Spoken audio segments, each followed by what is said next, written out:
Ном унших хязгааргүй хүсэлтэй Майн хүссэндээ хүрэхийн тулд үхэлдээ нүүр тулсан адал явдлыг үргэлжлүүлэхэд бэлэн үү? Хэрэв шинээр орж ирсэн бол энэ бичлэгийн тайлбар хэсгээс өмнөх бичлэгийн холбоосыг хүлээн аваарай. 1, 2, 3僕らは何回だってきっとそう何年だってきっとさよならと共に終わるだけなんだ Номын хорхотон маань ном ховрын бараа болсон ертөнцид ирж өөрөө ном бүтээх гэсэн ч олон удаа фейлцсэн. Харин Азар сүмд номын сан байгаатай таарч томчуудтай хэцүүхэн хэлэлцээрийг хийж чадсанаар одоо тэр сүмийн ажилчин болоод байна. Майн Бенногийн дэлгүүрт иртэл Лүц аль хэдийн дагалдан болохоор суралцаж эхэлсэн байдаг. Үйлчлүүлэгч хүлээн авах дадлага хийж гацаж төгдрээд мэдлэнэ. Дараа нь Майн Беннод сүмд ажиллах болсон хэлэлцээрийнхээ талаар тайлангаа тавилаа. Цэнхэр хувцас өмсөж язгууртнуудтай адил ажиллана. Сүмд амьдрахгүйгээр гэртээ харж болохоос гадна дэлгүүрт ч ирж ажиллахаар болжээ. Гэхдээ давхар ажил хийж байгаагийнхаа төлөө сүмд хандив өгөх юм байна. Аав нь Майнд их санаа зовж байлаа. Хэдий язгууртны цэнхэр нөмрөг өмссөн ч язгууртнууд бол дээрлэх нь тодорхой байхгүй юу? Тэгсэн Отооч бас аавд нь язгууртнууд Майныг хулгайлах гэж оролдож магадгүйг сануулдаг. Бенно Майныг тагнаад байгаа с ิจ гтэй хүмүүс худалдаачдын холбоонд нууцаар нэвтэрсэн тухай хэлнэ. Майн сүмд нэвтрэх ийм аюултай байх нь гэхэд Лүц түүнийг хамгаална гэд зөрөгтэй дуурч байгаа юм чинь. Манай хүн өмнө нь Фредад бялуу хийх жороо зарсан да. Тэгсэн Бенно мэдчингүүтээ яагаад ийм амттай жороо Фреда зарж байгаа юм бэ гэд уурлаад байгаа. Майн харин Фредад элсэн чигээр авах мөнгө бас олон тогооч байгаа. Танд байхгүй үсттэй гэж авдیں۔ Бенно харин мөчөөгөө өгөхгүй тэгвэл тэр тогооч шарах шүүгээ энтрийг нь заавал болгочих нь л гэж байна. Тэгвэл Майн бүр пицца, лазанья гээд зөндөө олон хоол хийх жороо зарах боломжтой болно гэсэн үг. За нөгөө муу тэргүүн хамлам гээд өвгөн чинь цэнхэр үстэд дээд санвартнаас Майны талаарх цуглуулсан мэдээллийг нь сонсоод сууж байна.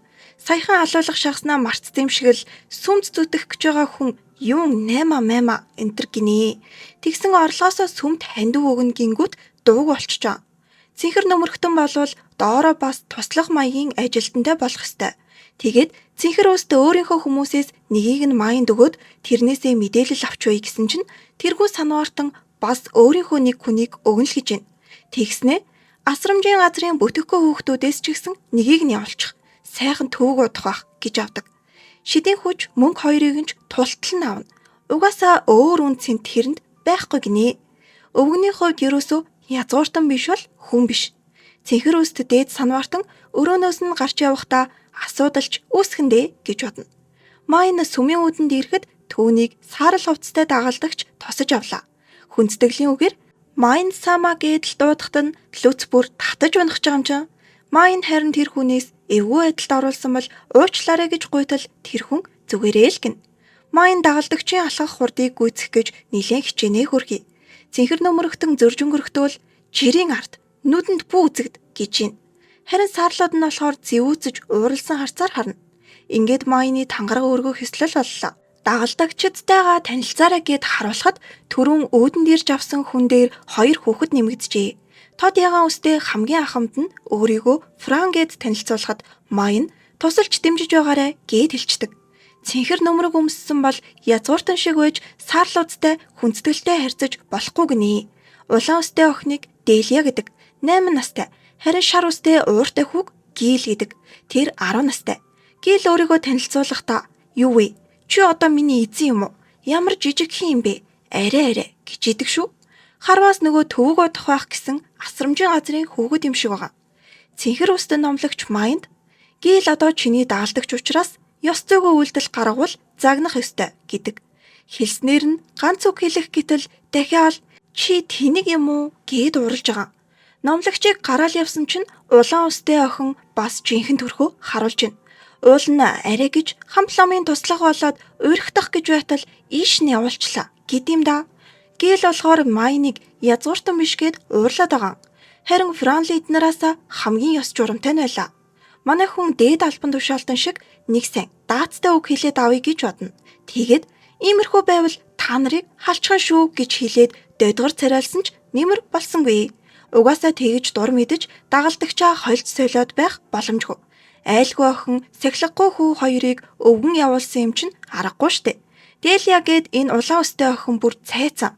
Би хампламын үгэнд сайн ороод амраг нь болно гэж ярьж байгаа юм да. Майнд хэлэх өөгч олцсонгүй.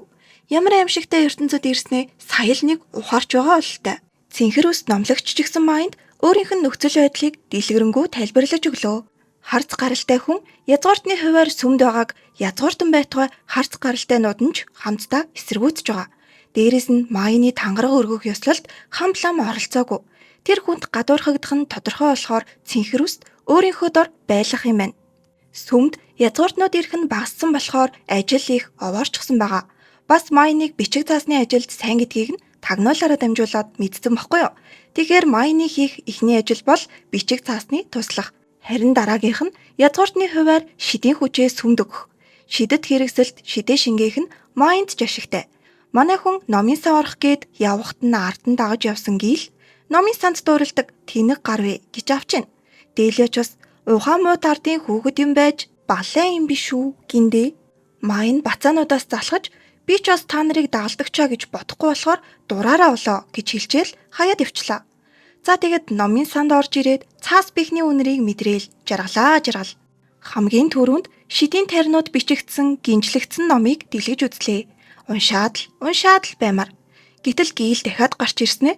Хөөе, өдрийн хоолны цаг болчоод энэ штэ гихт нь майн би идэхгүй гэж хэлээд уурлахад шид нь ихсэж байлаа. Лүцийг орой тосож явхад өдөржин номын санд суусан майн ядарсаар гарч ирнэ. Тэгээд явах гэтэл дагалдагчд нь дагаад гараад ирдیں۔ Юу вэ гэтэл дагалдагчаа орхиж хэнийгэнтэй уулзахаар явж болдгүй гинэ. Майн явхаас өмнө Делиад тэр өвгөндөө удахгүй очиж хандив өгнө гэд хэлчээрэй гэд явлаа. Франл Майн Лүц хоёрын араас харсаар оцорно. Гудмаар алхаж явхад бүгд л Майнаас айж цочоод идэг. Учрыг нь харин Бено дээр ирсэн хойноо л ойлгож байгаа. Язгууртан гэдгийг нь илтгэх цэнхэр хувцас өмсчүүд хамаагүй яваад иж л дээ. Азгүй тохиолдолд таарвал баян хүний хүүхэд юм байна гэд хулгайлагдчих магадгүй гэн. Ингээд Майн сүмийн хувцасаа сольж аваад хандивынхаа тухай ярилцлаа. Майн их мөнгө ганцаараа авч явахаас сайж байгаа болохоор Бенног сүм рүү хамт явахыг хүсдэг. Бенно харин даалдагчид чинь яасан гэж асуулаа. Тэгээд нөхцөл байдлыг ойлгосон Бенно энэ бол чиний л сонгосон зам. Хэрэг үнэхээр л хайртай дуртай номнуудаа уншмаар байгаа юм бол сүмийн ажилдаа анхаарч дагалдагчдаа удирдах сур. Жаахан ч болов хичээ гэж загнадаг.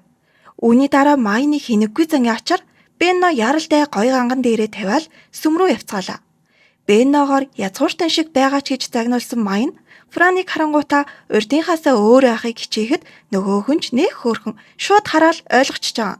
Өгийн сонголт бие авч явах байдал ямар жуухал болохыг ингэж л ойлгоно. Дагалдагч нь Майны алхах хурдад огт тааруулахгүй ядрааж байгааг харсан Бенно Франд энэ талаар сануулж тус боллоо. Энэ мэтээр Франы хандлагч баг багаар өөрчлөгдөж идэг. Хандивын асуудлыг хэлэлцэж дууссаны дараа цэнхэр ус номлогч Майнтай хамт ирсэн Бенногоос Майны тухай өөрийнхөө сэтгэлдлийг хэлж өгөхийг хүснэ. Майн яг ямар хүн бэ гэхэд шинэ бизнесийн ухаандаа бол тэр гоц ухаантан. Гэхдээ өөрөө тэрийгээ сайн мэддэггүй гэж авдیں۔ Гинэн хүлцэнгүй зангаараа хүмүүст танигдсан гэж хэлтэл цэнхэр үст их гайхаж хүлцэнгүй гинэ.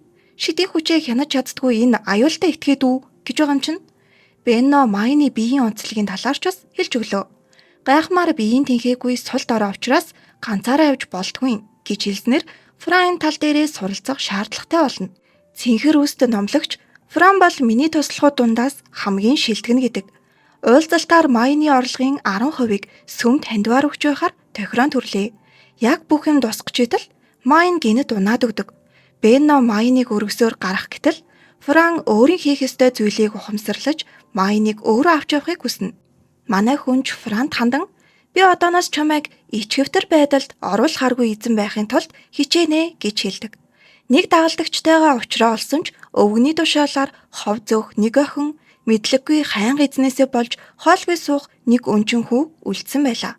Дагалдагчдынхаа идэх хоол, ундах газрыг хүртэл эзэн болох язгууртнууд нь өөрсдөө зохицуулж өгдөг юм байна л та. Гэтэл үнийг Майн хараахан мдэггүй л яваа. Гийлэн уурлаад байгаа ч бас нэг талаараа зөвөл юм байна. Лүц Майныг сүмд хүргэж ирээд дагалдагчдыг нь хараад шок. Яаж ийм хүмүүс дагалдагч үйж болдсон бэ гэхт нь гийл гадны хүн юм бэж дөнгөж ирчээд битгий том дуурайд байгаарэ гэд уурлана. Люц юу ч сонсоогүй царайлж Франтай танилцаж авдаг. Тэрэнд нь уралсан гэл Майны араас угзраад авч унгах гэхэд Люц жинхэнэ амар урлаа. Тэгээд гийлийг дарж аваад болгож өөх гин. Харин Фран сүмд байгаагаа сануулж Майнаас зогсоож өгөхийг хүслээ. Люц уурандаа ийм амтныг зүгээр халчиж болохгүй мүү гэтэл Фран боломжгүй. Сургамаар байгаа бол түүнийг гяндан торж бурхтын өглөг өгөхгүй ээж болно гэдэг. Бурхны өглөг гэж юу вэ гэсэн чинь гийл чи бидэнд наад захын юм өгч чадахгүй байгаа зү гэж юм шүү. Сүмийн заншлаар бол язгууртнууд эхэлж хоолоо иднэ. Үлдсэн хоолноосоо өөрийн дагалдагчдад өгөхийг бурхны өглөг гэж нэрлэдэг. Бас хангалттай их байвал сүмийн асрамжийн газрын хүүхдүүдэд ч өгнө. Гэтэл Майн гэртээ хоолоо идчихэд байгаа болохоор дагалдагчд нь хоосон оноод байгаа байхгүй юу? Гэхдээ хамгийн хэцүү байгаа нь гийл. Фран болохоор цэнхэр үстийн хүн болохоор тэндээсээ хоолоо идээд унтчихна. Делия өвгөний хүн. Харин гийлд очих газар байсангүй. Майн өөрийнхөө бурууг мэдэж дагалдагчдынхаа өмнө хариуцлага үүрэх ёстойгоо ойлгож авлаа. Манай хүн цэнхэр үстээс өрөө гуйсан ч Майныг гэртээ харьдаг тохиролцоотой болохоор сүм зөвшөөрөхгүй гинэ. Харин цэнхэр үстийн нэг дагалдагч нь сүмийн асрамжийн газрын захирлын өрөө хоосон байгааг сануулснаар тэнд байх зөвшөөрөл олж авч чадлаа. Тэр газар нь удаан хугацаанд эзэнгүй орхигдсон болохоор цэвэрлэх ёстой. Майн цэвэрлэхийг гийлд даатгана. Хэрв намайг эзнээ гэж хүлийн зөвшөөрч даатгасан ажлыг сайн хийвэл байрлах газар хоолноос гадна нэмэлт төлбөр болгож цалин өгнө гэж санал болголоо.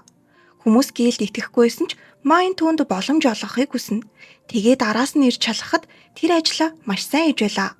Майн гийлийг магтаж дотроо бол үнэхээр сайн хүү ээжээ гэж хэлэхэд түүний нүдэнд нулимс цэлэгнэж байдаг. Гийлд хэрэгтэй байсан зүйл нь талархал бас магтаал байсныг Майн маш сайн ойлгожээ. Энэ хооронд тэргүүн номлогч өвгөнгөө Майныг өрөөтэй болсныг сонсоод уур нь хүрнэ. Тэгээд Делияг ажлаа муу хийлээ гэд хөөчдөг. Майн хоёр дагалдагчтай хувцас бэлдэж өгөөд хамтдаа сүмээс гарч хоол идлээ. Гийл өмнө нь Майныг тэнэг гэж хэлсэндээ уучлалт гуйхад Люц ч бас түүнийг найрсгаар хүлээн авна. Майны байрлах газарт язгууртнуудын ашигладаг 100 хойж таарчээ. Үүнийг Беннод хэлснээр тэр тоогч нараа дагуулад ирдэг. Манай хүн тэдэнд шинэ хоолны жор бичиж өгснөөр пицца бэлэн болжээ. Энэ үеэр Делия гүйж орж ирээд чамаас болоод би хөөгдчлөө. Одоо яах юм гэж уурлаж ийсэн аа. Гинэд муугаа үзүүлэхгүй гэсэндээ гэхдээ над шиг хөөрхөн охиныг яагч халчгаагүй байгаа л гэж авдیں۔ Тэгснээ үнэн өөртөө итгэлтэй. Эмэгтэй дагалдагчгүй язгууртан гэж юу байсан? Та нар намайг хаяхгүй үсттэй гинэ. Бас худлаа ойлсон дүр эсэгт нь гийл айгүй хөөрхөн. Битээ жүжээд ажил хийгээгүй хүнд манай хоол байр өгдөггүй шүү гэдэг. Тэгсэн Делия бас л сурсан зангаараа тэгвэл ажил хийхэд олно үсттэй гэснээ Беногийн өвөр дээр гараад суучвал яах вэ? Зочдоо явуулахыг хүсэхгүй байвал эмэгтэй хүний чимэг хэрэгтэй дээж хийж ах шиг. Энэ үед Майн өнөөдрийг хүртэл Делия ийм зүйл хийж л өдийг хүрсэн болохоор ийм байх ёстой л гэж бодож байгааг нь ойлгоно. Гэвч Бено охиныг түлхэхэд тэр өөрийгөө хинт ч хэрэггүй юм байна гэж бодоод хаягдах нь ижээсэндаа жинхнээсээ уйлдаг. Майн харин түнд хэрв намайг эзнээ гэж хүлийн зөвшөөрвөл энд үлдэж болно гэхэд Делиягийн амнаас Майн сама гэх үг гарлаа. Ингэж Майн бүх дагалдагчдтайгаа уулзраа олж чадна. Одоо харин сүмд түүний мэдэхгүй зүйл өөр юу байгаа бол хэрв бичлэг нь таалагдж байгаа бол subscribe-а дараад бичлэгээ үргэлжлүүлээрэй. Пицца болон талах их үлдсэн тул асрамжийн газрын хүүхдүүдэд өгөхөр болно. Майн харин гийлээс асрамжийн газрын хүүхдүүд рүү давуулаад явахыг гуйлаа. Гэтэл тэнд манай хүний төсөөлж байснаас арай л өөрийнх нь тэр. Зойрыг гаднаас нь төвчсөн байгаа энэ газарт асрамжийн газрын хүүхдүүд идэг гин. Хаалгыг нь нээхэд муухай үнэртэн. Дараа нь хүүхдүүд харанхуйгаас гарч ирлээ. Хоолгийн удсаар турж ицсэн хүүхдүүд донд ухаангүй хөвтөж байгаа хүүхэд хүртэл байхан тэр. Нэг нь Майны хувцснаас зуурхад манай хүн айсандаа гарч ирээд ухаан алдаад өгнө. Ухаан орохт нь Майныг тэнд аваачлаа гэж Делия гийлийг загнаж байлаа. Манай хүн сэрээд асрамжийн газар яагаад ийм байгааг асууна. Гийл өмнө нь арай ч юм байгаагүй гэлээ. Делия харин саарл хувцтай томчуудыг гаргаснаас болоод хүүхдүүдийг асрах хөнгүү болчихсон гэж хэлдэг. Язгууртнууд сүмд ирэх нь багасхад бурхтын өглөгч хангалтгүй болжээ. Тэгээд жаахан хүүхдүүд өлсөж өөхөх болсон гин. Гийл Майнаас тэдэнд туслахыг гуйхад Фран харин асрамжийн газартаа орооцолдох хэрэггүй гэж сануулдаг. Делия жилийн өмнө л гэхэд тэнд байсан үеэ дурслаа. Тийм болохоор тийшээ л буцаж очихгүй гэж юу ч хийхээс буцдаггүй гэж. Гийл харин Майнаас гуйсаар л байлаа. Ингээд Майн цэнхэр үст дээр очтол хасрамжийн газрыг сайжруулах хэрэг байхгүй гэж авд юм да. Гэхдээ жаахан хүүхдүүд өсөж үхцгээж байна шүү дээ гэхэд адислагдаагүй хүүхдүүдэд мөнгө өргөх шаардлага байхгүй. Сүм адислагдаагүй хүүхдийг хүн гэж үздэггүй гиндэ. Тэгээд хүүхдүүд өөхөх хамаагүй мүү гэж дахин асуухад тэр ч бас бурхтын хүсэл байх болно гэдэг. Oh my god. Тэгвэл асрамжийн газар байх хэрэг юу байгаа юм бэ гэтэл язгууртнуудын ажилчдыг өсгөж байгаа гинэ. Майны уурн хурж байлаа. Цэнхэр ус тарин өнчин хүүхдүүдэд тусламар байгаа бол хэний ч болохыг хүсдэггүй асрамжийн газрын захирал болж болно шүү гэдэг. Тэгвэл тэр хүүхдүүдийн өмнө хариуцлага хүлээн. Чи чадах уу гэхэд Майн чадахгүйгээ хангалттай сайн ойлголоо. Уг нь баян байсан бол асуудал алга л та. Манай хүн сэтгэлээр унсандаа номын сон орж сэргэх гэсэн ч энэ талаар бодохгүй ч чадсангүй. Лүцийг ирж авах үед юу болсон талаараа хэлж тэд удаан ярилцаж нэг санаа оллоо. Асрамжийн газрыг цаас үйлдвэрлэлийн нэг салбар болгож хүүхдүүдийг ажилуулснаар тэдэнд цалин өгнө. Тэгвэл Майныг байхгүйсэн ч хүүхдүүд өлсөхгүй. Гэтэл Франк хариуцлагын асуудлыг дахин сөхөхөд Майн айчна. Тэгсэн лүц юу ч хийлгүй хүүхдүүдийн үххийг харах, хариуцлага хүлээх хоёрын аль нь илүү амар байхыг боддоо гэж хэлснээр Майн зөрөгтэй байхаар шийдлээ. Франк Делияг өвгөнд одоо хүртэл үнэнч байгааг анхааруулж түүнээс болгоомжлохыг сануулдаг. Ингээд манай хэд асрамжийнханд туслахаар нууцаар хөдөлж эхэллээ. Гэсэн ч Делия өөрөөс нь нэг зүйл нуугаад байгааг мэдэж байдаг. Майн шин санаагаа Бено дээр ирж хэллээ. Бено харин санааг нь дэмжиж болгоч язгууртнуудтай тэмцэж байхдаа ухаалаг бай гэж загнана. Франчос Майныг ямар нэг зүйл бодцоод төлөвлөгөөгүйгээр шууд хийчихдэг нь язгууртан шиг биш байдаг шүү гэж нэмэрлэдэг. Язгууртнууд бол ямар нэгэн ажил ярихынхаа өмнө эхэлж уулзалтаа эртнээс товлож дараа нь өөрийн ажлыг бүтээхийн тулд чадах чинээгээрээ давуу талаа сайтар бэлдсэн байдаг. Бас бусдад сул талаа харуулахгүй байх нь чухал. Цэнхэр үст гэхэд саяхан Майнтай уулзахдаа огт өнжин хүүхдүүдэд санаа зовохгүй цэвдэг сэтгэлтэй хүн шиг л яриад байсан да. Тэгсэн тэр нь өвгөнд сул талаа атгуулахгүй байхын тулд сэтгэл хөдлөлөө нуудаг учраас юм гинэ. Ингээд Майныг албан ёсоор асрамжийн газрын захирал болох төлөвлөгөөг ярилцаж эхэллээ. Франк харин цэнхэр үстэд энэ талаарх мэдээллийг нууцаар дамжуулна. Үүний дараа Майн цэнхэр үст номлогчтой уулзах болоход тэр энэ удаад нууц өрөөнд ярилцахаар авч ордог. Зөвхөн тодорхой хэмжээний шидтэй хүмүүс л орж ирж чадах учраас нууц ярианд төгс тохирох газар гин. Цэнхэр үст Майныг урдаа суулгаж байгаад загнаж эхэллээ. Чамайг язгууртан шиг байхыг хүлээх хэрэггүйг Франк хэлсэн. Өвгөний дагалдагчийн урд өвгөнийг шүүмжлэх үед чинь миний хэдэн жилийн нас алга болчих шиг л болсон. Сүм дотор сэрэмжлэх ёстой хүмүүсийнхээ царай олон нэрийг заавал цээжил гэж захидаг. Манай талын хүн бааз тэгээд Майныг хасрамжийн газрын захирал болохыг нь зөвшөөрлөө. Яриа дуусахад манай хүн цэнхэр үстээс та яагаад бусад номлогчоос өөр байгаа юм бэ гэж асуудаг. Хариулт нь харин тэр сүмд өсөөгүй юм гинэ. Язгууртны нийгэмд өссөн ч хувийн шалтгаанаар сүмд ирсэн гэдэг. Тэгээд Майнд одооноос юу хийхээ надад эхлээд мэдэгдэж бай гэж захина. Гийл Майныг захирлуулсанд үнэхээр их баярлаж байхад Дели орж ирдэг. Тэгснээ өвгнөөс нуух болохоор битгий бүтлгүүцчээрээдээ гээд гараад явна. Асрамжийн газрын байрыг цэвэрлэж хүүхдүүдийг усанд оруулан хувцсаар хангаж хооллож дараа нь эрүүл мэндийн үзлэгт оруулжээ. Хоол зөөх ажлыг Гийл хийжсэн болохоор одоохондоо хүүхдүүд Гийлийг аврагчаа гэж бодож байгааг нь. Тэгээд олон зүйлийг зэгцэлснийхээ дараа Майн хүүхдүүдтэй албан ёсоор танилцахаар очлоо. Асрамжийн газарт шин журам тогтоодог. Ажилсан хүн хоол идэж шагнал авна. Бас сүмээс гарган ойр руу явуулж цаас хийх ажилд оролцуулна. Ойр руу явхад Гийл хүүхдүүдэд Майныг магтсаар л явдаг. Орой ойгоос ирсэн хүүхдүүд нэг нэгээрээ хийсэн ажлаа ам уралдан хэлж бүгд л магтуулахыг хүснэ. Майн асрамжийн газрыг сэргээхэд тусалсан хүмүүс зориулж бэлэг бэлтжээ. Аавтайгаа хамтарч өөрийнхөө хэрэгжилжсэн самбарыг олноор нь бэлдүүлсэн байдаг. Бас хүүхдүүдэд бичиг үсэг хөгжилтэйгээр сурч болох карт бэлдсэн байна. Харин энэ санаа нь Бенно таалагдж тэр эрхийг нь худалдаж авчээ. Ингэснээр санхүүгийн асуудалд шийдэгдэж байлаа. Удахгүй оддын фестивал болно гэд Лүц Майныг хамт явах уу гин. Майн харин асрамжийн хүүхдүүдийг тийшээ явж болох болоо гэж боддог. Тэгээд цэнхэр үсттэй уулзалт товлож дахин нууц өрөөнд ирлээ. Гэтэл бас л загнуулах бололтой. Удахгүй оддын фестивальтай нь яг зэрэгцээд язгууртнуудынх нь ёслол болно гинэ. Майн энгийн иргэн тул оролцож болохгүй. Бас Майны үүрэг бол тэр өдөр асрамжийн газрын хүүхдүүдийг томоотой байлгах гин. Тэгвэл нэг хүмүүс гадагшаа гараад хотын фестивал руу явчвал та нарт бүр амар юм биш үү гэж хэлтэл ашгүй зөвшөөрлөв. Харин оронд нь хотод ямар нэгэн хэрэг тарьж болохгүйг захина. Фестивал болох өдөр нь иржээ. Нэг язгууртан Майныг хараад "Өө нөгөө ич хүүргүүд синхэр нөмрөгтөн байх шүү. Өнөөдрийн ослолд хүүхэд хэрэггүй" гэж үгэлсээр зөрнө. Майнч аль хэдийн тасчихжээ. Гарч болох зөвшөөрөл авсан хүүхдүүд ойгоос фестивалд оролцох олон жимс төвсөн байна. Майн жимснүүдийн нэгэнд хүрэхэд гинэд шидэн сорогдож тромбе болоод хуурчдаг. Лүз яаралтай арга хэмжээ авч тусалж чадхаар хүүгүүдэд зааварчилгаа өглөө. Тэгж хангалттай тромбетэй болсноор цаасны материалаа нөөцөлж аавна. Оройн Майны бие муудаж дараа нь халуунаа буулгаад сүмд иртэл цэнхэр үст дахиад загнах гэд хүлээж илаа. Баярын өдөр сүмийн талбайд тромбе ургуулж цаасны материалаа авсныг нь олж мэджээ. Тэгээд чухал өдөр үүрэг хариуцлага ухамсарлаагүй гэж харанхуй өрөөнд төгжигдэх шийтгэл авчлаа.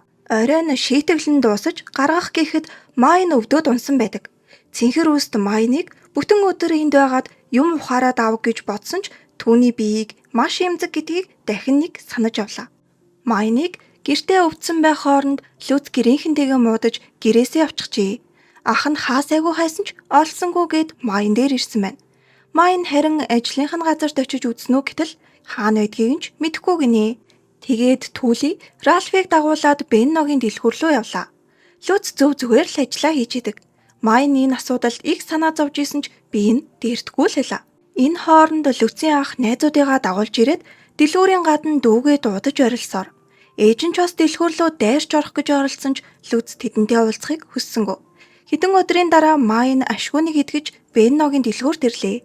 Энэ бүхний эхлэл нь Бенно Лүцэд өөр хот руу хамтдаа аяллаар явах санал тавьснаар эхэлжээ. Харин Лүцийн ээж аав нь зөвшөөрөөгүй. Харин цорын ганц мөрөөдлийг нь үгүйсгэж хориглосонд Лүц гэрээхэндээ гомдчихсон. Одоо дэлгүүрийн дээврийн агуулгад амьдарч байгаа гин. Бенно Лүцийг өргөж авах талаар бодож байгаагаа Майнд хэллээ. Энэ талаар эцэг эхтэй нь ярилцах хэрэгтэй байгаа ч хэцүү гэдэг нь тодорхой. Майн Лүцийн асуудлыг бодсоор ажил нь урагшлахгүй байлаа. Тэгээд цэнхэр үст бас л нууц бадтай дуудана. Нууц өрөөнд орж ирээд яг юу болоод байгаа юм гэж асуулаа. Ингээд бүх болоод буй асуудлуудаа хэлж өгөхөд цэнхэр үст нэг арга хэлж өгнө. Лүз гэрээсээ явсан байгаа бол сүмийн асрамжийн газарт хариалагдаж болно. Тэгээд асрамжийн газрын захирал нь асран хамгаалагч нь олонгууд түүнийг үрчлэх гэрээнд захирал нь гарын үсгээ зурж болно гинэ. Дураараа тий. Гэхдээ дан ганц Майны мэдүүлэхээр бүх зүйлийг шийдэж болохгүй учраас Лүцийн гэрийнхнийг сүмд аваад ирвэл ярилцаж үзээд Лүцийг үрчлүүлэх шаардлагатай үгүйг мэдэж болох юм гинэ. Бүр том асуудал болоод ирлээ дээ. Сүмд Лүцийн аав ээж Бенно Лүц гээд бүгд цуглалаа. Цэнхэр үст Майныг хамгийн ард суулгаж шидэт хэрэгсэл атгуулжээ. Энийг хэрэглэж цэнхэр үст Майн хоёр хоорондоо бодлороо ярилцах гин. Ер нь бол Майныг хүмүүсийн яриаг өмүүлэлгүй чимээгүй ахыг хүсэж байгаа юм байна. Бараг шүүх хурал шиг шүүгч цэнхэр үст эхлээд Лүцийн мэдүүлгийг сонслоо. Лүц өөрийнхөө байр суурийг хэлж байхад аав нь шууд л "Дуугүй" гэд бүдүүлэг загнажээ. Тэгсэн ээж нь хажуугаас нь "Энэ хүн ярилцахтаа муу болохоор би өмнөөс нь яриж хийж ах шиг." Гэхдээ аав нь яагаад зөвшөөрөхгүй байгаа талаараа хитгэн үг дуугарсан нь хотын гадаа аюултай гинэ. Бенно харин сүхт хэрэгтэй явхад хагас өдөрч болохгүй очих нь гэдэг. Бас Лүцийг өөрийнхөө өв залгамжлагч болгохын тулд үрчилж авмаар байгаагаа ч хэлнэ. Гисэн ч аав нь Беннод "Чи хүүхэдгүй учраас ойлгохгүй. Асран хамгаалах, хамтран ажиллах гэдэг өөр байд юм аа" гэж хэлдэг. Тэгэхээр Бенно үрчлүүлэхгүй байсан ч ядаж хүүгээ хүссэн ажлаа хийхийг нь зөвшөөрч болохгүй юм уу гэлээ. Тэгсэн Лүцийн аав "Хүснээ л хийгээч дээ. Аав ээжийнхээ үгийг үл тоон байж ажлаа сонгочоод одоо сул дорой царайлж хасрамжийн газар руу цугтах хэрэггүй" гэж ширүүхэн хэлдэг. Бас Лүцийг бүх хүний ажлыг алдуулсандаа уучлалтгүй гэснээр Лүц уучлалт гуйлаа.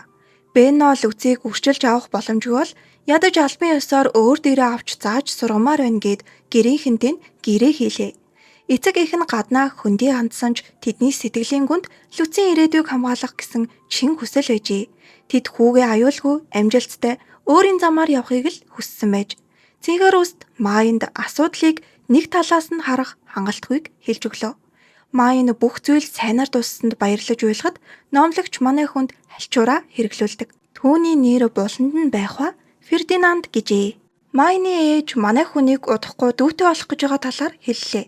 Майн харин удахгүй төрөх дүүдээ зориулж зурагт ном хийж өгнө гин шүү. Гэвч түүний санааг сонссон хүн бүр гайхах нь тодорхой. Цэнхэр үст болохоор өндөр үнэтэй номыг уншиж чадахгүй хүүхдэд зориулж хийх юм уу гэд гайхна. Зурагт ном хийхийн тулд сайн зурдаг хүн хэрэгтэй. Тийм болохоор тэр цэнхэр үстээс зурагтаа сайн дагалдантай болгож өгөхийг гуйна. Гэтэл номлогч дүү чинь чиний сул тал болох болно. Ийм зүйлээ нууцлах хэрэгтэй. Хэрвээ зурагтаа сайн дагалдагч авах бол зорилгоо нууцлахын тулд дуу хөгжмийн мэдлэгтэй хүнч бас аав гэж зөвлөлөө. Майн сайн зурдаг саарл нөмөргтнөөс даалдан болох уу гэж асуудал нөгөөх нь хасрамжийн газрын хүүхдүүдэд санаа тавих өөр хүн одоогоор алга гэд татгалзлаа. Цэнхэр үст болохоор Майныг хоёр дагалдагч ав гэд хүчээр хөгжмийн зэмсгүүд явуулжээ. Майн түүнд шинээр хийсэн жигнэмгээ амсуулангаа зурдаг дагалдагчаа асрамжийн газарт байрлаж болохыг нь зөвшөөрүүлэхээр ирлээ. Тэгсэн цэнхэр үст оронд нь заавал хөгжим тоглож сур гин. Дараагийн яриагаа харин нууцаар хийхийн тулд шидэт хэрэгслээ хатгаад ярилцгаалаа. Майн шиг ийм шидтэй хүн язгууртнууд төрсэн одоогийн нийгэмд хэрэгтэй болоод байгаа. Залуу язгууртнууд Майныг насанд хүрмэгц гэрлэх санал тавьж эхэлцгэн. Гэхдээ тэдний зорилго бол ердөөл түүнийг дүүрээсэн шидийн хүч ихтэй үр удам.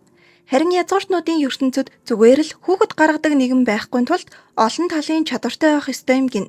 Ингээд аргагүй ирэхэнд Майн хоёр дагалдан авахар боллоо. Цэнхэр үст Майнд хөгжим тоглож үзүүлээд дараа нь манай хүнийг оролдоод үзгээхэд Майн энгийн нотуудыг сайн мэдэж байдаг.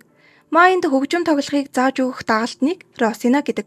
Тэр хөгжим тоглохдоо үнэхээр санч өөр юу ч хийж чадахгүй. Бүр өөрөө дагалдан мөртлөө яг л язгууртан шиг бусдыг зарах гэдэг. Майн түүнийг харж залхсаар хийх ёстой зүйлийг нь сануултал. Росина би бусад дагалдангуудаас өөр хар ажил хийвэл гар минь гэмтчихнэ гэж авчина. Майн түүнд үг хэлэх гэтэл та цэнхэр нөмрөгтөн байх талаараа юу ч мэддэггүй юм уу гэж өөдөөс нь дуурдаг. Тэгсэн түүний өмнөх эзэн нь урилгаас өөр юу ч сонирхдаггүй язгууртан байсан гинэ. Тийм болохоор Росина шиг авьяастай хүмүүсийг бусдаас илүү үзэж юу ч хийлэгдэг байж. Ингээд Майнд түүнийг буцаах эсвэл ажилд сургахаас өөр арга үлдсэнгүү. Тэгээд Майн Росинад өмнөх эзэн нь одоо байхгүй болсныг сануулж хэрв дагалдан хиймээр л бол ажил хийх ёстойг хэлээд нэг санал тавилаа. Хар ажил ганц ч хийж үзээгүй. Бас хөгжим тоглодог гараа муухай болгохыг хүсэхгүй байвал бичиг цаасны ажил хийж болно гэдэг. Чадахгүй бол суралцахад болно. Харин ажиллахыг хүсэхгүй байгаа бол хэрэггүй гэж хэлэхэд Росина нөхцөл байдлаа ухаарлаа. Ингээд Росинагаар хөгжим тоглохыг заалгахын хажуугаар түүнээр бичиг цаасны ажлуудаа хийлгэсээр Майны хөгжим тоглох чадвар баг багаар сайжирна. Тэр Росинатай илүү дотно болсныхоо дараа сайн зурдаг дагалдан болох Вильмагийн талаар мэдэж авдаг. Тэр өмнө нь нэг удаа цэнхэр нөмрөгтөнд хууртаж түүнээсээ болоод эрэгтэй хүнтэй ойр байх нь байтугай бүр ярилцаж чадхаа болцсон гинэ. Майн асрамжийн газрын хүүхдүүдэд 3 тоорын үлгэр уншиж өглөө. Гэсэн ч хүүхдүүд түүхийг сонсож дуусаад юу ч ойлгоогүй дээ. Тоорой гэж юу вэ? Чон гэж юу вэ гэсээр гайхсан царай гаргаж байлаа. Майны үлгэрээр зурагт ном хийх гэжсэн ч өөр ертөнцид дэмий санаа болохыг нь мэдэж аавна. Майн Вильмагийн сэтгэл зүйг сайн ойлгосон болохоор түүн дээр ирэхдээ Франик биш эмэгтэй дагалдагчтай ирж байхаар болжээ. Майн ямар зурагт ном хийвэл энэ ертөнцийн хүүхдүүдэд таалагдах бол гэж нилээд бодож эцэст нь хүүхдийн ариун судар хийхээр болно. Гэтэл дараагийн асуудал нь нэг номыг хэрхэн олноор нь хийж болох вэ гэдэг байлаа. Тэгээд нэг санаа олсон ч би хэтэрхий үнэтэй болохыг мэдэж аавна. Харин шантрашгүй Майн бол хэрв хэрэгтэй зүйл нь байхгүй байвал өөрөө л хийчээ гэдэг шүү дээ.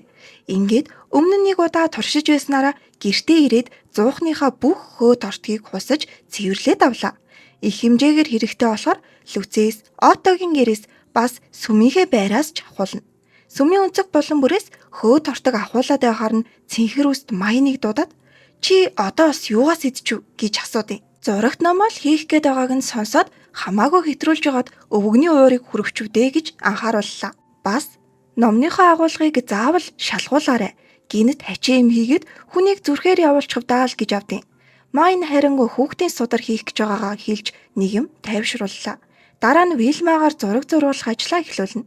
Люцийн анхаар модон сэлбэр хийлгэж Майн Люц хоёр өөрсдөө хөөгөө тостой холин бэлтлээ. Модон сэлбэр дээр бихээ сайтар тарааж цаасан дээр буулгасан боловч эцсийн үр дүн нь Майны төсөөллөөс хол зөрчгөн тэрэ. Гэхдээ хүүхдүүдэд бол энэ зүйл их л хөвгөлтэй бас сонирхолтой байлаа. Сэтгэл нь хөдөлсөн хүүхдүүд Вильма дээр очиж зурсан зургийг нь үнэхээр гоё хийсэн гэж хэлнэ. Гисэн ч нэг хүүхэд гараас нь бариад хамтдаа гарцгаая гэж хэлэхэд Вильмад тухгүй санагдаж травманд сэтрээд сандарсандаа хүүхдийг түлхчтэй. Майн харин зурагт номынхоо санааг өөрчилөхөөр шийдэж илүү энгийн бас тод зураглалаар жаахан хүүхдүүдэд ойлгомжтой байх санаа бодож оллоо. Вильмагийн өмнөх зурсан зураг нь хэдий маш сайн болсон ч нарийн дүрслэл ихтэй болохоор модон хэвлэлд тохироогүй. Тиймээс Майн зургийг илүү энгийн дүрслэлээр зурах аргыг Вильмад харуулна. Майн түүний өөр байгааг анзаарсан ч илүү зүйл бодсонгүй. Тэгсэн хүүхдүүд болсон явдлыг хэлээд өгчнө. Вильма их хачин байна. Туслаад өгөөч гэдیں۔ Харин Майн зүгээр л хүлээхээс өөр аргагүй. Гэхдээ та нарын хичээж байгааг харвал гадагш гарахыг хүсэж магадгүй гин. Дараа нь Майн цэнхэр үстийг зүрхээр явуулчихгүй тул зураг номынхоо агуулгыг шалгуулдаг. Тэгсэн номлогч дахиад нууц өрөөлөө дагуулж орсноо чи энэ санаагаа хаанаас олсон гэж асууж байна. Яасын гэтэл хэцүү хүүхдийн ариун судрыг хүүхэдж ойлгохоор амархан болгож хувиргасан нь яавч хүүхдийн хийж чадах зүйл биш гинэ. Дээрээс нь саяхан л өөр нь анх удаага судар уншуулж зарим үг хэллэхийг мэдэхгүйсэн жижигхэн охин шүү дээ. Тэгээд цэнхэр үст чи яг л өөр хаа нэгтэй улсаас ирээд энтхийн соёлыг мэдэхгүй байгаа хүн шиг л байдаг гэж хэлдэг. Харин Майн би энэ хотод л төрж өссөн штэ гэтэл цэнхэр үст. Тийм ээ би угаасаа мөрдөөд мэдчихсэн л дээ. Тэгсэн ч нэг л ноо байна гэж авчин. Майны хувьд иймэрхүү асуулт анхных биш л дээ. Тийм болохоор ийм асуулт асуусан хүмүүст зүудэндээ л энэ санааг олсон гэх мэтээр хариулдаг. Манай хүн ямар ч царайны хувирлгүйгээр үүнийг хэлээд араас нь та итгэж байна уу гэж асууна. Тэгсэн цэнхэр үст чи нууц хадгалах эсвэл худлаа ярихдаа муу. Тийм байтал ийм утгагүй зүйлийг ингэж хэлээд байхаар толгой эргчлээ гэж хэлээл түрдээ энэ явдлыг өнгөрөөлөө. Вильмагийн зураг бэлэн болжээ. Бас тэр өөрийнхөө айдсыг давж гарахаар шийдсэн байдаг. Тэгээд Майнд би ч бас дэлгүүр рүү хамтдаа явж болох уу? Тантай хамт байвал гарч чадах юм шиг байна гэж хэлнэ. Вильма цаасны үйлдвэрлэл болон өөрийнх нь зурсан зургаар хийж байгаа сонирхолтой хэвлэлийг харахыг хүсжээ. Тэр айдсаа ялж энэ бүхнийг харж чадсандаа үнэхээр баяртай байлаа. Цаашдаа ч зураг зурхтаа маш их ихтгэлтэй болсон харагдана. Ингэж Вильма зурж түүнийг нь цаасан дээр буулгасаар ном бараг л бэлэн болжээ. Одоо номын хуудсуудыг нэгтгэж холбох ажлыг түлхий хийнэ. Ингээд шинэ ертөнцид ирсэн цагаасаа хойш 2 жилийн дараа Майн эцэст нь өөрийн гараар анхны номоо бүтээж чадлаа. Олон зүйлийг даван туулж бас дотны хүмүүсийнхээ тусламжтайгаар. Лүц айгүй хөөрхөн. Дөнгөжл эхэлж байна. Цаашдаа уншаад дуусахгүй илүү их ном хийгээрэй гэж урам өгнө. За ийм сайхан зүйлийн хажуугаар өвгөн мэдээж зүгээр суусангүй. Туслахдаа тэр мө бяцхан чөтгөрийг энэ удаагийн ургацын баяраас хол ойлгоорой. Бидний хувь багас ч шүү гэж хэлж байна. Нөгөө туслах нь харин хариуд нь харц ард юм байж их томроод байгаа л да. Хин гэдгийг нэг сануулад өгөх мэдээ гэж шүү. Манай хүн хайртай номын сан руугаа яваагүй их удажжээ. Тэгээд ном уншчих санаатай явж байхдаа ургацын баяр руу явах гэж байгаа язгууртнуудын сүйх тэргүүдийг олж харна. Цаашаагаа явж номын сан руу орсон чинь номын санг бүр дэлбэлээ тайцсан байд юм да. Майн шууд хин ийм зүйл хийснийг нь мэдчихэд очоод төвөөгөө дөгөөлтөө гэтэл Франц амтанд саадуулж цэнхэр үстэд эхлээд мэдэгдэх хэрэгтэй байгаа гин. Манай хүнийг уурлаад зөрүүдлээд байхаар нь Франц шууд өргөж аваад цэнхэр үст рүү явчлаа. Номлогчийн урд ирчээд инээдтэй царай гаргаад уурлаа л байна. Цэнхэр үст нууц өрөөнд орж ирээд номын сангийн нөхцөл байдлыг ямар хийснийг нэгэнгүү яриуллаа. Майн амар уурн хөрсөн байгаа учраас цуст наадам эхлүүлэх болно л гэж авчийн. Номын сан руу дайрч байгаа бол дайн зарлснаас өөртөө хэрэг. Хэрэгтнийг нь цаазаар авахч багтана л гин шүү. Цэнхэр үст ч хажин яриаг нь сонсож байгаад чи ч угаасаа бүтгүүл юм бодож байгааз бол гинэ. Тэглээч угаасаа ургацын баярт оролцох язгууртнууд түрүүн замдаа гарсан. 10 өдрийн дараа л буцаж ирэх юм байна. Ёслолд оролцох язгууртнууд тал тийшээгээ явцгаадаг гин. Тэгээд очсон газраасаа ард иргэдээс бурхны нэрийг барьж өргөл нэртэй татвар хураад юм байна. Харин номын сан руу халдсан шалтгаан нь Майныг ийм зүйлд оролцуулж өөрсдийнхөө авах татвараас хуваалцахгүй гэсэн хурган өмхий санаа үйж л дээ. Манай хүн номын санг өөрөө цэвэрлэхийг хүслээ. Номын сан дахь бүх ном судрууд өөрсдийн он цагийн дарааллаар байршиж үйжээ. Харин Майн бол энэ боломжийг ашиглаад номын санг өөрийн хүсснээрээ байршуулахыг санаархнаа. Бараг л хувийн номын сан шиг нь болно гэж бодож баярлаад юун төрөний уур уцаар шууд байхгүй болж байна. Манай хүний дагалдангууд нь номын санг харчаад одоо ч Майн үнэхээр ууртай байгаа да гээл эргээд тартал нөгөөх нь бүр эсэргээрээ инээд алдаал явж идэг шүү. Тэгснэ хэрэгтэнд талархаж бурхандаа залбирая гэж авсан. Эхлээд туслахуудаараа эхний шатны цэвэрлэгийг хийлгэлээ. Харин дараа нь бүх номыг агуулгаар нь ангилж зөвхөн энэ ертөнцид л байх онцгой номнуудыг хүртэл ялгаж тавина. Номын санг бүрэн цэвэрлэж дуусахад цэнхэр өстийн номын сан таньдуулсан шидийн номууд дутаж байлаа. Майн их л сандарч номлогчид өөрт нь хэлтэл зүгээр өөрийнхөө өрөөнд аваачаад тавьчихсан байдаг. Манай хүнийг 10-ын системээр номнуудыг ангилж үр дүнд нь дутсан номнуудыг ялгаж чадсан гэдгийг сонсоод цэнхэр үст бас л нууц өрөөлөө явуулгүй хайчхав. Сэтгэл нь хөөрсөн Майн Японы 10-ын хуваарлалт дэлхийн суу тухаантан бла бла гэдэл бас л хамаагүй юм борж өгнө. Гэхдээ цэнхэр үстэд түүнээс ч илүү чухал хэлэгцүүл байсан болохоор тоосонгүй. Майны ангилах гээд байсан шидийн номууд нь номын санд тавигдаж болохгүй номууд гин. Учир нь хэн дуртай нь чөлөөтэй үзээд иж болохгүй. Язгууртны сургуулийг төгсөөгүй бол язгууртан гэж үздэггүй учраас цэнхэр нөмөрхтэй байсан ч үзэх ирэхгүй гэдэг. Тэгээд цэнхэр үст Майнц ч бас шидийн номнуудыг харуулах бодол алга гэж авчина. Манай хүн яаж шалжгүйсэн зөвшөөрөл өгсөнгөө. Төөлийн асрамжийн газарт ирж хүүхдүүдэд номын хуудсуудыг хэрхэн холбох аргыг заана. Үүний дараа Майн Луц 2 Беннод бэлэн болсон хүүхдийн зурагт номоо үзүүллээ. Беннод хүүхдийн судар шууд л таалагдаж эрхийг нь худалдаж авахыг хүсдэг. Гэтэл манай тэнэгхэн нөхөр зурагт номыг зарах гэж хийгээгүй штэ. Бенно ийм юмыг зараач тэнэг юм уу гэж уурлаад нөгөөх нь болохоор юу гэж хүүхдүүдэд зориулсан сурах бичгийг зардیں۔ Чадахгүй заа юу гээл бөө юм болно. Тэгвэл өөр агуулгатай ном хийгээд аль гэтэл тэрнээс илүү чухал ажил зөндөө байна гин. Хэвлэлд зориулсан бичгийн цаас үсгэн дардсны хэлбэр гэх мэт шин зүйлсийг хийж байж олон номыг зэрэг үйлдвэрлэж чадна. Гэхдээ эдгээрийг хийхийн тулд нилээд их зардал гарна гэдэг. Цэнхэр үст Майныг 30 ширхэг номыг яаж ингэж хурдан яг адилхан хийдэг байна гэж гайхан сум. Тэгээд Майныг эренгүүт нь нууц өрөөлөө дагуулan орж чи номтой холбоотой бүхэнд хитрхийн анхаарал болгоомжгүй сайн ажиллаад байна шүү гэж бяцхан зөвлөгөө өгдөг. Манай хүн өвөл уг нь гэртээ сайхан амрангаа ээждээ туслан энтер гээд бодсон байсан байхгүй юу? Тэгсэн өвөл ариу таглын ёслол гэдэг юм болно. Тэрэнд нь Майн заавал оролцох ёстой гин. Тэгснэ цасан шуурга мэтэд саатан ирж чадахгүй болохоос сэргийлж сүмээс гарч болохгүй гэж авдیں۔ За арай. Яаж өвөлжингөө энд байх юм бэ гэтэл цэнхэр нөмрөгтөн болсон л иймэрхүү чухал ёслолуудад оролцож шидийн хүчээ хандивлах нь чиний үүрэг гин. Манай хүн гэр бүл маань санаа зовондоо би өвөл илүү их өвддөг гэхэд гэрийнхэн чинь чам дээр ирж иж болно гэдэг. Цэнхэр үстийн хийж чадах зүйл нь л энэ гин. Майны хамгийн их санаа зовж буй асуудал нь яаж авдаа хэлэх вэ гэдэг л байлаа. Тэгээд яах чаргагүй гэр бүлийн хурлын цаг эхэлж байна. Яг л таамагласнаар нь аав нь гараа зангидаад ширээ зохиол босоод ирж байгаа юм чинь Майн ёслолд оролцож шидээ өгч байж эрүүл саруул амьдарч чадна гэдгийг сануулж байж л аавыгаа арай ч тайвшруулж байгаа.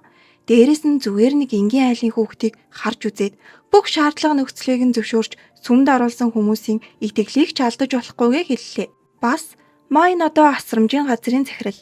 Тиймээс түүнд хүүхдүүдийн өмнө хүлээх үүрэг хариуцлага бий. Энэ бүгдийг сонссон аав нь яах аргагүй л зөвшөөрөхөөс өөр замгүй байлаа.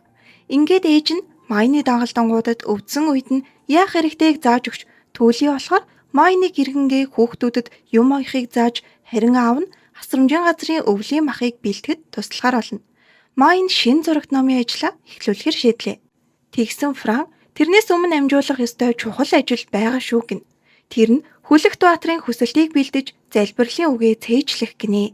Нийлээд хариуцлагатай том ажил болохоор сайтар бэлдэхгүй бол шийтгэүүлнэ гин шүү. Ургац хураалтын баяр энтрэн дуусаад цэнхэр үст иржээ. Майн уулзах гээд очтол өрөөнд нь цагаан өнгөтэй шувуу нисэж орж ирснэ хэн нэгний явуулсан мессеж бололтой зүйлийг уншиж өгдөг.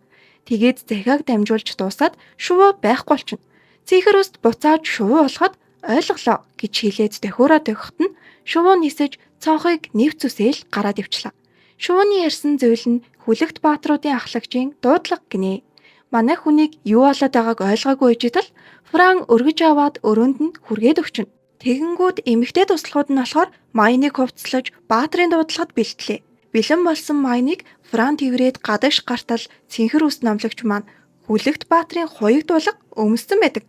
Майн гайхаад асуудал цэнхэр үст Би өнөөдөр номлогчин биш, Хүлэгт Баатрын хувиар ажиллана гинэ. Тэгээд Майнд цэнхэр чулуутай том бөгж өгөөд зүү гэдэг. Бөгжийг хурундаа зөөхөд тэр нь шууд Майны хуруунд тааруулаад жижигэрчин. Манай хүн дахиад соёлын шоконд ороод гайхахад цэнхэр өст. Иймхэн юмд хүртэл гайхах хэрэггүй гин. Майн одоо л жинхэнэ өөрийнх нь мэдих зүйл нэгч байхгүй уран зохиолын ертөнцид ороод ирсэн мэт санагдана. Цэнхэр өстийг шид гаргаж эхлэхэд Майн бас л гайхсаар харц зэрэгний зан чинь гарч ирээд байна. Ядаж чимээгүй гайх гэж санааллаа. Үүний дараа Майн анх удаага язгууртнуудын амьдардаг хэсгийг харж авна. Фран явхаас нь өмнө дахиад сүүлийн удаа Майнд "Гуй, язгууртан шиг л байж үзээрэй" гэж захилаа. Энд Хүлэгт Баатрын салаад тэднийг хүлээж өгье. Цэнхэр үст Майн болон Хүлэгт Баатруудын ахлагч Карстед хоёрыг хооронд нь танилцуулна. Дараа нь баахан шидийн гэрэл цацарч амьтдын хөшөөнөд гараад ирлээ. Гэтэл энэ нь Хүлэгт Баатруудын унаа юм гин. Цэнхэр үст Майныг урдаа суулгаад Баатруудын салаа үүлэн дээгүр нислээ. Тэдний очиж байгаа газар нь нөгөө алдарт Тромбич нь ургасаар агаад бүр амар томорчсон газар юм байна. Өмнө нь Люцийн хэлжээснээр Тромбен ургаад л байвал ийм аюултай зүйл болдог гэж. Тиймээс үүнийг устгахын тулд Баатруудад Майны шидийн хүч хэрэгтэй. Баатрууд Тромбыг тасдаж тайрч эхлэнгүүд Майн ямар ч үржил шимгүй болсон хөрсийг эмчлэх ёстой юм байна.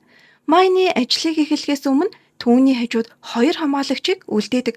Цэнхэр үст тэр хоёрт Майныг ганц ч шалбархаа агуулалгүй сайн харж байгаарэ гэж захиад явлаа. Манай хүн Баатруудыг хөдөлгөөс өмнө сайдар зээжилсэн залбирлаа уншиж өгөхөд номлогчийн айдаслал Баатар бүрт хүрнэ. За тэгээд Баатрууд Тромбыг устгахаар нисээд явсан хойно Майныг хамгаалж үлдсэн хамгаалагчдын нэг нь зэвүүн үгээр манай хүнийг өдөөд хэлдэв. Ногоон үстэй нэг нөхөр нь ямар ч утгагүй айдаслал байна гэснээ үзлийн царай гаргаж идэг шүү. Зэвүүн ногоон үстэй нөхрийг Шикикоса гэдэг юм байна. Хамт үлдсэн нөгөө залуу нь ингэхээ бойл гэж ятгсан ч сонсох шинж алхав. Манай хүн тэр зэвүүн нөхрийн нүдийг хараад угаасаа сөргөлдөөд дэмий болохыг ойлголоо. Тэгээд дургүйгтай нь хүргэсэн бол уучлаарай гингүүд зэхэн зохон гээл холцчихно. Хоёр дахь залуу бол Майнтай энгийнээр хүндэтгэлтэй харьцаж байлаа. Удалгүй Баатрууд Тромбыг устгахаар хөдөлж эхэлнэ. Нөхөрсөг залууг Дамуйл гэдэг юм байна. Майнтай аятайхан яриад байхаар нь нөгөө зэвүүний дургүй нь хүрээд эхэлдэг шүү. Тэгснээл хэдий язгууртнууд цөөрсөн байлаач харц гаралтанд цэнхэр хувцас өгөөд сүмийг сөөрүүлж байх ч гэжтэй гэж мэгэл сүржигнэж өгч байна. Майныг ганц ч үг дуугарахгүй хахаар улам дургүй нь хүрээд ойртох гихт нь нөгөө залуу нь зогсоох гэсэн ч бардггүй. Майнд хүргэхгүй гэсэн Франыг цохиж унаснаа манай хүний өснөөс нь зулгаагаад авна. Тэгснээ дагалдагчийнхаа ёс бус үйлдэлд уучлалахгүй гинэ. Майн бас л төвчээр зан уучлалт хуйлаа. Хэлснээр нь байгаад ахтал бүр давраад харц ардын байж өөдөөс яаж хараад байгаа нүдийг чинь авчих уу гэж авчин шүү. Тэгээд шидийн саваагаа гаргаж ирснээр хутаг болгон хувиргахад ээлдэг залуу болохыг сануулсан ч энэ муу зэвүүн нь төвшин доогоор язгууртны үгийг сонсохгүй гинэ. Майныг айж харцаа буруулсанд баг тав нь ханаад харц хүн язгууртнуудын өмнө ингэжл айх ёстой гэж зандрана. Яг дээгүүр нь цэнхэр үст нисэж өнгөрөхөд Майн тусламж гуйн ориллоо. Тэгсэн албаар хөдөлгөөг нь далимдуулж гарыг нь гэмтээснэ. Гинэт босхоор тэгж байгаа муухаг амтан бэ гэж дооглох гин. Майны гараас цус гарч газар туслах үед тэр газарт нь Тромбе ургаж манай хүнийг ороогоод томорч эхлэх нь тэрээ.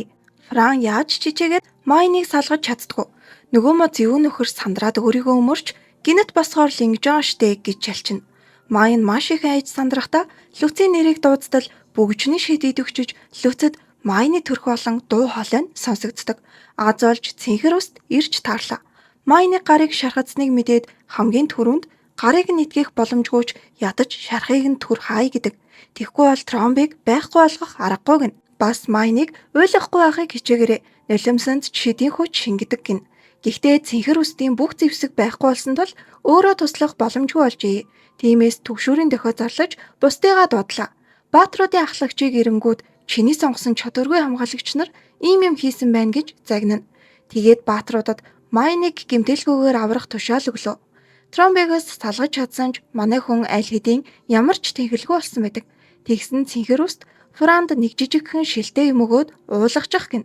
Ногоон өнгөтэй муухай амттай шингэнийг уумагц Майны халуун бууж би энэ шууц нэгэрчдэг. За тэгээд нөгөө мо зэв амтантай тооцоо бодох гэтэл нөгөөх чинь өстө төвөж гимшиж ойлгож байгаа юм алгаа. Харц хүнийг би яахлаараа хамгаалтын гээл өөр зүйл дуурсангүй. Ээлдэг залуугаас ахлагч нь юу болсныг асуухад бас л зиндаа доогуур болохоор нөгөөхөөсөө хайгаад амаа амигчна. Тэгэхээр нь Майн өөрөө дуурлаа. Би юу болсныг хэлье. Гэхдээ миний аюулгүй байдлыг хангаж өгч болох уу гэдэг. Яагаад ингэж хэлж байгаа вэ гэж ахлагч гайхах үед Майн магадгүй намайг үннийг хэлэх гэхэд дург нь хүрсэн хин нэг язгууртан миний үсийг зулгааж хутгаараа нүдийг минь ухах гэж оролдож болох юм гэж тойрооч юм шиг шууд ч юм шиг хэлж орхино. Ахлагч нөгөө хоёроос үнэхээр ийм зүйл болсон юм уу гэсэн чинь ногоон үст наа чин өөрөө л буруу үедээ босоод хутганд өрсөдсөн штэ гэдیں۔ Харин ээлдэг там уйлаас асуухад тэр айж байсан ч үннээр нь хэллээ. Зэрэг зиндааны ялгаанаас олж хамгаалж чадсангүй гэж уучлалт гэнэ. Цэнхэр үст энэ бүхнийг сонсоод зөвүүн ногооноос энэ газрын хамгийн өндөр зэрэгтэй хүн нь хэн бэ гэж асуухад мэдээж тэр нь цэнхэр үстэлтэй. Тэгээд үнэхээр л зэрэг зиндаагаа дээдэлдэг язгууртан хүн юм бол яагаад миний тушаалыг биелүүлээгүй юм гэж асуух нь тэрээ. Тушаалаа зөрчиж үүргээ мартсан гэж шийтгэн гин.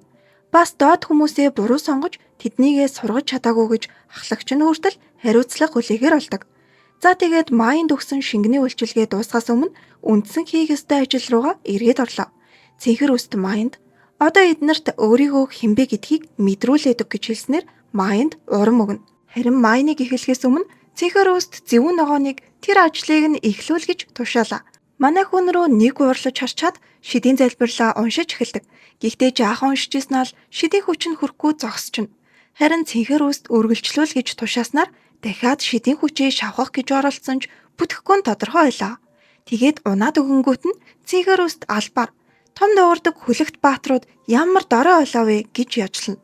Зөвүүн ногооноос шидийн таягийг булааж авангуудаа Майнд өгөөд ажлыг нь үргэлжлүүл гэснээр манай хүн бол гялзуулж штэ.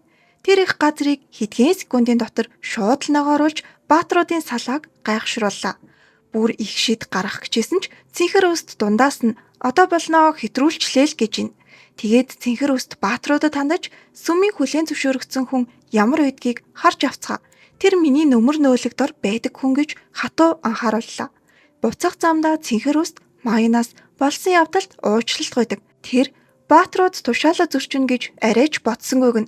Тэгээд буцаж ирснийхээ дараа Майнаас энэ ажлын дараа ямар нэгэн санал хүсэлт байна уу гэж асуудаг.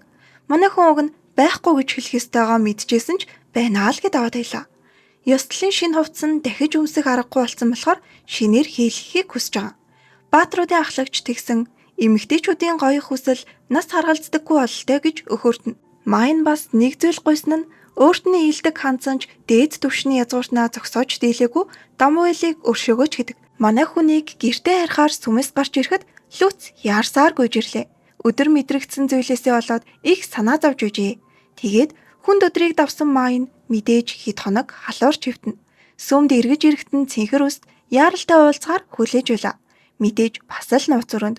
Манай хүн бас загнуулах юу хийж вэ гэж бодтол цэнхэр үст энийг уучих гээд нэг зүйл өглөө. Тэгээд одоо энийг зүвчих гэхэд нь бас л хэлснээр нь хин. Гэтэл Майн нойрондоо автаж гартаа барьсан үсний хатгуураа унгааж өргөх нь тэр. Цэнхэр үст Майныг өдий хүртэл олон нээлт хийж байсныг гайхахын хажуугаар ном унших гэсэн маш их хүслийг нь бүрчиг сонирхож байлаа. Яаж ч утсан энгийн нэгэн биш гэж бодож байгаад өөрөө оюун санаанд нь нэвтрээд нууцыг нь мэдхээр шийдсэн байт юм да. Шидэт хэрэгслийн хүчээр тэр Майны өнгөрснийг мэдэж авлаа. Майныг аюултай эсхийг нь шалгах гэсэн биш бүрч сонирхолтой зүйлс харна. Майнч оюун ухаанд нь нэвтэрсэн цэнхэр үсттэй ярилцсангаа өөрөө бараг бүгдийг харуулж өгдөө. Тэгээд тайлбарлаж өгнө. Энэ бол Япон. Миний байсан газар.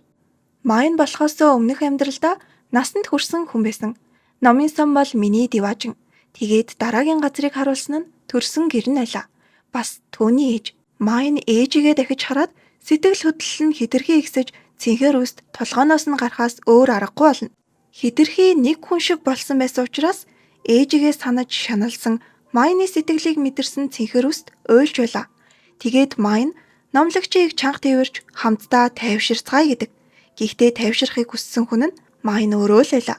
Шидэт хэрэгслийг ашигласнаар Майн өөрийн дурсамжиндаа бодит мэд очиж чадсан болохоор дахиад ашиглахыг гуйна. Дахиад ээжийнхээ хоолыг идэж бас дуртай номоо уншихыг хүсдэг. Үүний дараа цэнхэр үст Баатруудын ахлагчтай уулзаж тэр шидэт хэрэгслийг буцааж өгч байгаа харагдана. Тэгээд ахлагчид сэжигтэй зүйл байсангүй ном л байсан гэж хэлдэг. Гэхдээ огт мэдэхгүй ертөнцийг харснаа бас хэлнэ. Тэгээд түүний мэдлэг хэрэгтэй. Үрчилж аваач гэхэн дэрээ. Арыг нь даах хөнгөө болохоор гайхалтай шидтэй хүүхэд байнгын аюул донд амьдарч байна гэлээ. Энэ үед Майн гэртээ ирээд энэ ертөнцийн ээжийнхээ хийсэн хоолыг идэж суна. Тэгээд өмнөх амьдралынхаа ээжэд хэлж чадаагүй бүхнээ энэ ээжтэй хэлдэг. Уучлаарай ээжээ. Бас үргэлж амттай хоол хийж өгдөгт баярлалаа гэж хэлнэ. Тэгээд аавдаа намайг хамгаалдагт баярлалаа. Игчтэй харин үргэлж намайг сонсдогт баярлалаа гэж хэлэхэд гэрийнхэн нь их гайхнаа. Ингээд Майн Луц хоёр маань дараагийн зурагт номын ажилдаа орлоо. Энд хүрээд анимын 2 дугаар улирал дуусаж байна. Гэхдээ номонд дурлагчийн маань надад явдал хараахан дуусах болоогүй. Хэрэв бичлэг нь таалагдсан бол бас энэ дуугийн үргэлжлэлийг сонсохыг хүсвэл заавал сэтгэгдлээ үлдээж сувгтаа subscribe дараарай. Дараагийн бичлэгээр уулзтлаа. Түр баяртай guys. Build me up, buttercup baby, just to let me down and mess me around, and in words of all, you never go, baby, when you say